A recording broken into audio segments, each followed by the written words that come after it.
ಚನ್ನಪಟ್ಟಣ ಕ್ಷೇತ್ರದ ಎನ್ಡಿಎ ಅಭ್ಯರ್ಥಿಯಾಗಿ ಮಗ ನಿಖಿಲ್ ನನ್ನ ಕಣಕ್ಕೆ ಇಳಿಸಿದ್ದಾರೆ. ಚನ್ನಪಟ್ಟಣದಿಂದ ಪುತ್ರ ನಿಖಿಲ್ ಕಣಕ್ಕಿಳಿಸಲು ಎಚ್ಡಿಕೆ ರಣತಂತ್ರ ಹೆಣೆದಿದ್ರು. ಚನ್ನಪಟ್ಟಣ ಬೈ ಎಲೆಕ್ಷನ್ ಮೇಲೆ ಎಚ್ಡಿಕೆ ಹದ್ದಿನ ಕಣ್ಣು ಇಟ್ಟಿದ್ರು. ಬಂಡೆ ಬ್ರದರ್ಸ್ಗೆ ಸೆಡ್ಡು ಹೊಡೆಯಲು ಅಖಾಡಕ್ಕೆ ಎಚ್ಡಿಕೆ ಎಂಟ್ರಿ ಕೊಟ್ಟಿದ್ದಾರೆ. ಸಿಪಿ ಯೋಗೇಶ್ವರ್ ಮನವೊಲಿಸಿ ನಿಖಿಲ್ ಕಣಕ್ಕಿಳಿಸಲು ಎಚ್ಡಿಕೆ ಪ್ಲಾನ್ ಮಾಡಿಕೊಂಡಿದ್ದಾರೆ.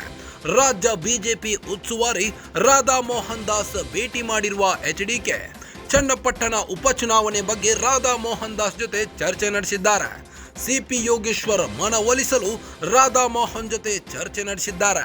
ತೀವ್ರ ಕುತೂಹಲ ಕೆರಳಿಸಿದೆ ಕೇಂದ್ರ ಸಚಿವ ಕುಮಾರಸ್ವಾಮಿ ನಡೆ. ಚನ್ನಪಟ್ಟಣ ಅಖಾಡದಲ್ಲಿ ಎಚ್ಡಿ ಕುಮಾರಸ್ವಾಮಿ ಚುರುಕಿನ ಓಡಾಟ ನಡೆಸಿದ್ದಾರೆ.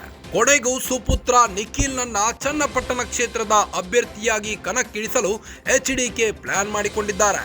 ಚನ್ನಪಟ್ಟಣದಿಂದ ಪುತ್ರ ನಿಖಿಲ್ ನನ್ನ ಕಣಕ್ಕಿಳಿಸಲು ಎಚ್ಡಿಕೆ ರಣತಂತ್ರ ಹೆಣೆದಿದ್ದಾರೆ. ಈಗಾಗಲೇ ಬಂಡೆ ಬ್ರದರ್ಸ್ಗೆ ಸೆಡ್ಡು ಹೊಡೆಯಲು ಅಖಾಡಕ್ಕೆ ಎಚ್ಡಿಕೆ ಎಂಟ್ರಿ ಕೊಟ್ಟಿದ್ದಾರೆ. ಚನ್ನಪಟ್ಟಣ ಬೈ ಎಲೆಕ್ಷನ್ ಮೇಲೆ ಎಚ್ಡಿಕೆ ತನ್ನ ಹದ್ದಿನ ಕಣ್ಣು ಇಟ್ಟಿದ್ದು ರಾಜ್ಯ ಬಿಜೆಪಿ ಉಸ್ತುವಾರಿ ರಾಧಾ ಮೋಹನ್ ದಾಸ್ ಭೇಟಿ ಮಾಡಿದ್ದಾರೆ. ರಾಧಾ ಮೋಹನ್ ದಾಸ್ ಭೇಟಿ ಮಾಡಿ ಚನ್ನಪಟ್ಟಣ ಉಪಚುನಾವಣೆ ಬಗ್ಗೆ ಚರ್ಚೆ ನಡೆಸಿದ್ದಾರೆ. ಹೇಗಾದ್ರೂ ಮಾಡಿ ಸಿಪಿ ಯೋಗೇಶ್ವರ್ ಮನವೊಲಿಸಲು ರಾಧಾ ಮೋಹನ್ ಜೊತೆ ಚರ್ಚೆ ನಡೆಸಿದ್ದಾರೆ. ತೀವ್ರ ಕುತೂಹಲ ಕೆರಳಿಸಿದೆ ಕೇಂದ್ರ ಸಚಿವ ಕುಮಾರಸ್ವಾಮಿಯವರ ನಡೆ.